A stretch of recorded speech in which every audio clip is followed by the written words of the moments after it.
ในวันที่ 19 มีนาคม 2026 นี้บริษัทสตาร์โทรคม สาขาแขวงบริคำไซได้จัดพิธีแห่คาราวานโฆษณาบริการขนส่งยูนิเทลหรือยูนิเทลโลจิสติกขบวนคาราวานประกอบด้วยรถขนส่งยูนิเทลและรถจักรเป็นจำนวนหลายเดินทางผ่านถนนสายหลักเพื่อสร้างความสนใจให้กับประชาชน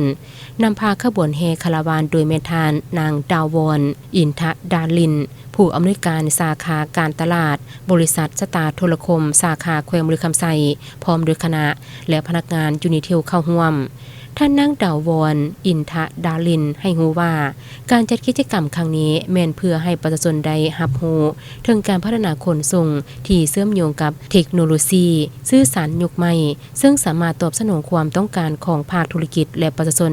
ได้อย่างมีประสิทธิภาพนอกจากนี้ขบวนการแห่คาราวานครั้งนี้ยังได้ลงโฆษณาอยู่บรรดาตลาดและเขตชุมชนเพื่อจัดกิจกรรมส่งเสริมการบริการขนส่งโดยมีการแจกใบปลิวเพื่อโฆษณาเพื่อกระตุ้นการรับรู้ด้านการขนส่ง